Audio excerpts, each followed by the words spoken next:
right. Hello, everybody. And I'm cutting that short because it's so long. Welcome. I am Dave Darrington, and you are at Working Out Loud. And what this is a show to help us learn about technology and the kinds of technology.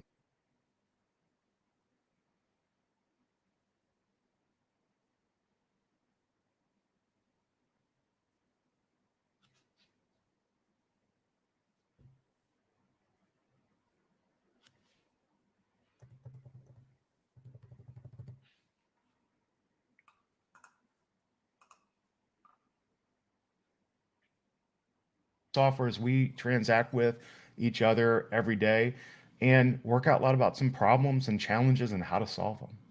So, without further ado, I am welcoming my, I can't say new friend, um, Joe Schulz from Orasi. Joe, welcome to the show. Can you go ahead and introduce yourself a little bit? We've met more recently over the past year, had gotten to know each other. Tell me about yourself and what you do. Yeah, absolutely. So, well, thanks for having me, Dave. I appreciate it. And you can call me your old friend for a number of reasons, not the least of which being old, right? I've been in the business a long time. Been in the business a long time. Started in, as a programmer, like a lot of us in the world, and then kind of gravitated to what we in the software world call pre-sales. So, working with customers, outreach to customers and prospects and partners and things like that. And of course, a lot of that is training. And so I've kind of naturally gravitated to training. Actually, my very first job was for a university, in fact, and taught university. Whoa. So been in training for a long, long time. And, more recently then, my company, Orasi, got into virtual training labs to support our training activities for our professional software. So that's kind of how I got into this world in the last 5 years. And, of course, very happy to meet you a year and a half ago or so, however long it was. And, since then, what I've been doing for Orasi is working with these virtual lab products that we have and helping customers implement virtual training initiatives for both, both instructor-led as well as remote client-led, CBT type stuff. So, all right. So let's get going here and start talking about this stuff. I love to frame this up. Joe, that's a wonderful background. And where we're picking up the thread here, and we've talked about this in the show, we talk about tools, we talk about technologies. And how I want to frame up our discussion today is from the perspective of, all right, well, being a leader of a team who does training on a global scale, who has survived COVID in multiple different contexts of the phrase. You know what I want to do is talk about it like this. It's 2023, February. We've been through a lot, Joe, over the last 3 or 4 years, haven't we? Absolutely. And the question I have for you is, do you think this has really made the case for virtual laboratories and virtual training be more front and center and valid for companies who would have said, no, you need to get your butt in that seat and you need to come to Washington, D.C. or L.A. You need to sit there for the whole week and we're going to do stuff together. That was the past. Yeah, that's right. Yeah, I mean, I tell people all the time that realistically, I mean, I don't mean to make this sound trite, but COVID was obviously bad for the world. But realistically, it was good for us, good for training. It was good for a lot of things. It changed the world, I think, in a positive way with respect to technology specifically, just what you were describing. Yeah. And so, when I was I've been training in software for 30 plus years. And up until COVID, it was almost exclusively, me flying to some city and spending 2 days setting up a classroom, scrambling to get machines and projectors and whiteboards and all that kind of stuff set up. And then the students often having to travel as well to come visit me, right? And then I'd teach the class, and and so this 2-day activity takes up 4 or 5 work days time for everybody involved. And so it's something that a lot of people avoided because it's a pain in the neck, right? And so what COVID's done is turn that on its head, right? We had to go virtual.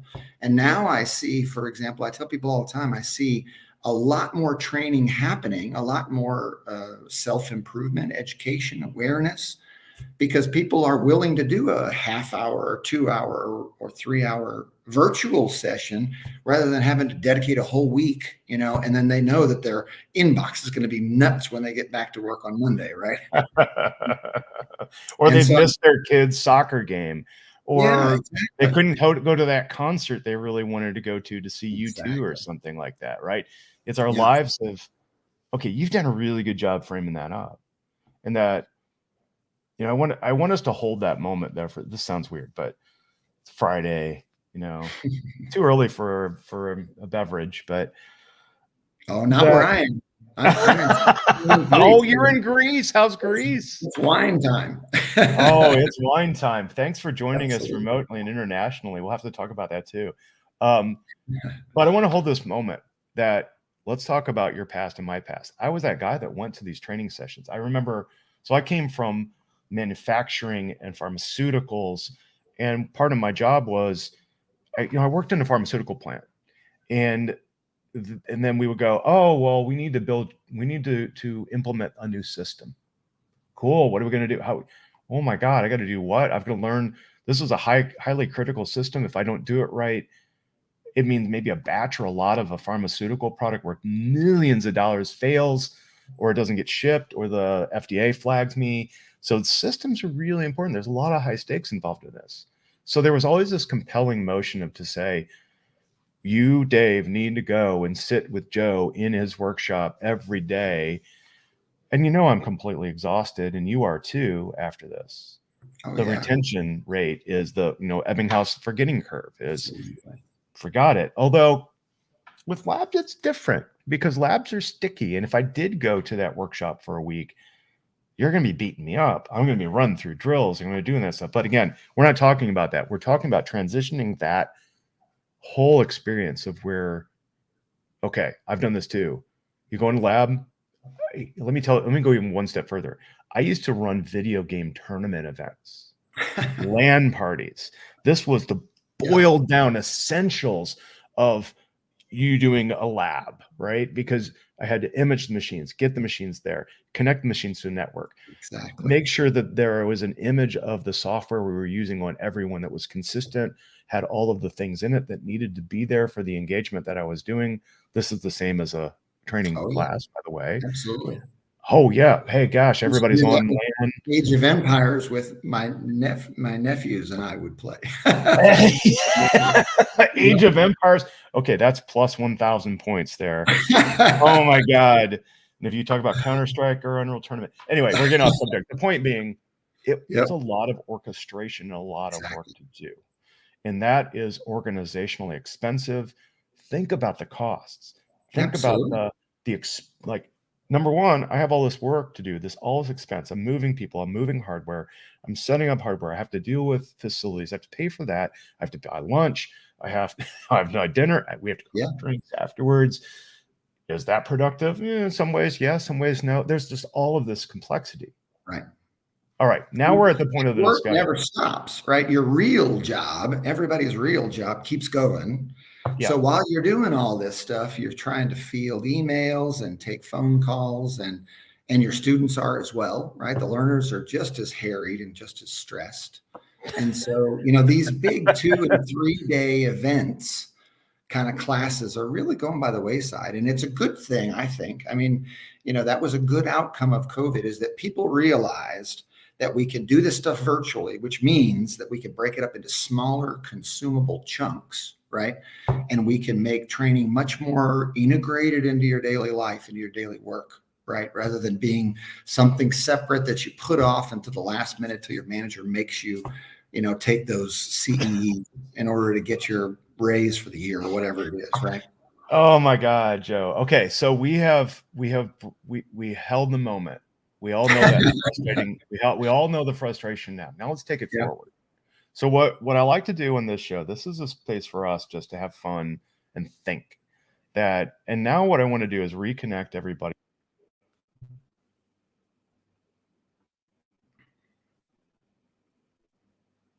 an area that maybe you don't know about. So I want to start in from that, Joe, and I want to get your expertise about what do I really mean when I say we're going to do a virtual lab. Now, when I talk about a lab, I'm a chemist, man. I worked in the lab, a real lab, for years, and I got acid stains to prove it.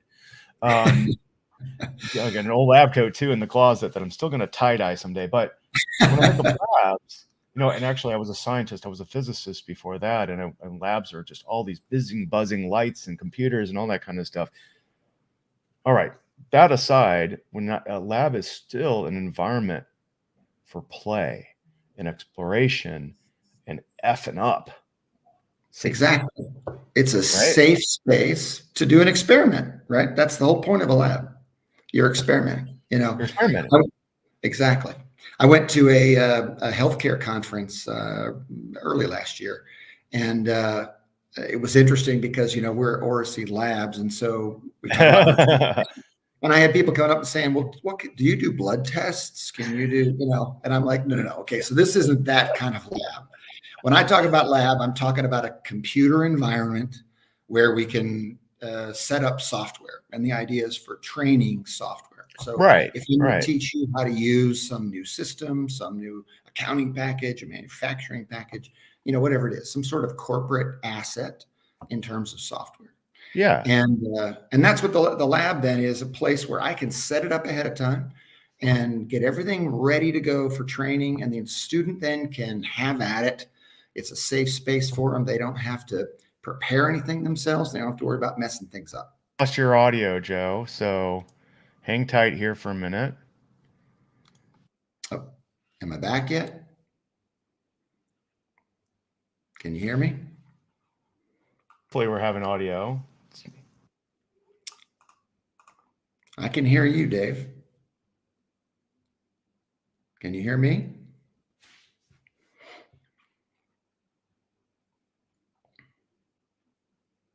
Oh, can't hear you, Dave.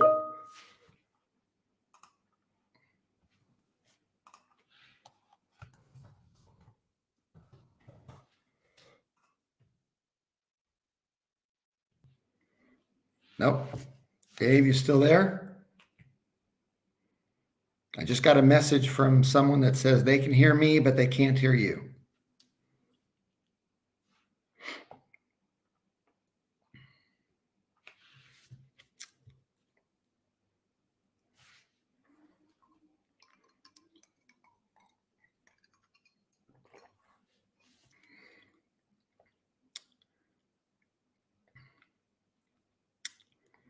Maybe we should have done this in a training lab.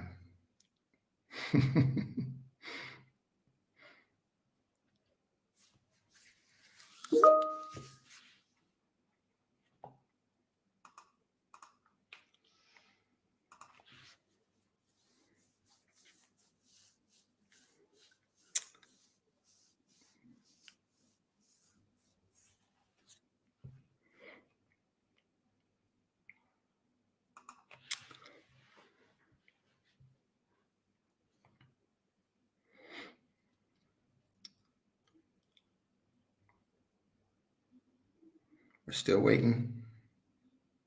No luck there, Dave.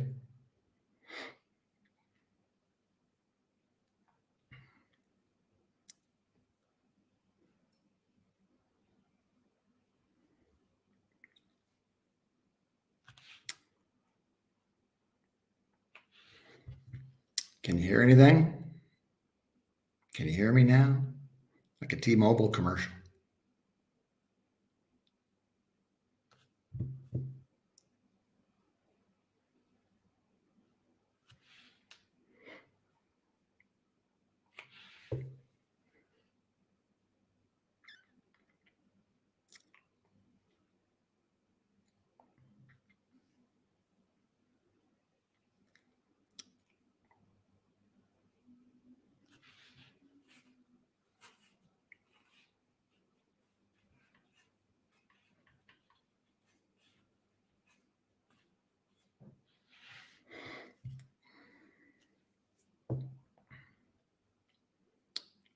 Any luck?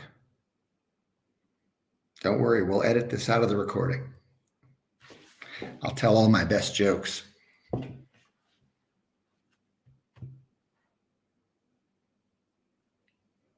Well, let's try this one. Can you hear me now?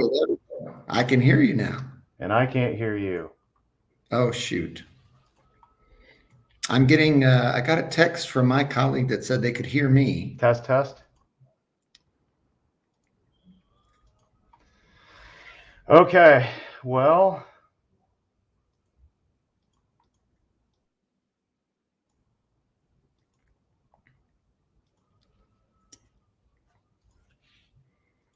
Technology Sorry, is everybody. great.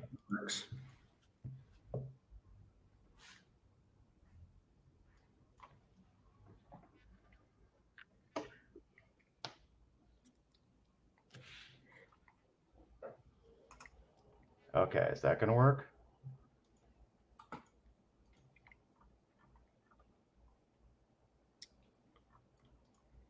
I can hear you, Dave. Can you hear me?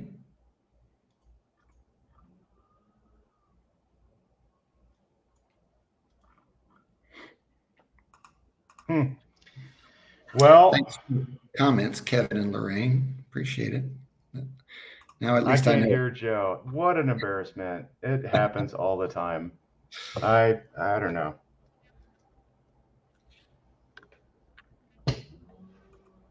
Do one more thing.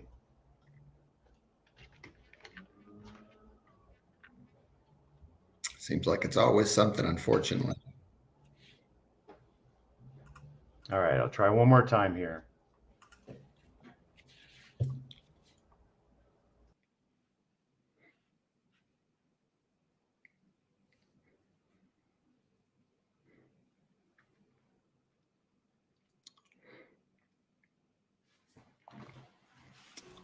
See if Dave comes Let's see if we get this to work now. Can you hear me? No, I can't hear you.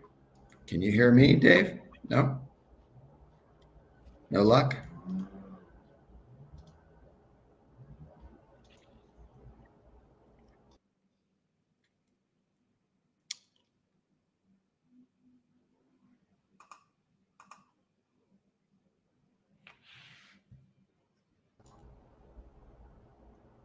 Huh.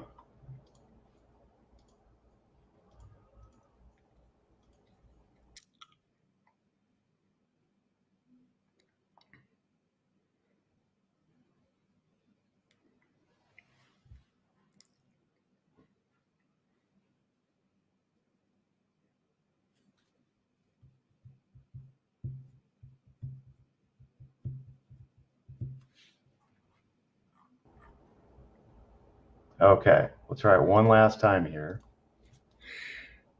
Audio. I'm here. Microphone. Are you there?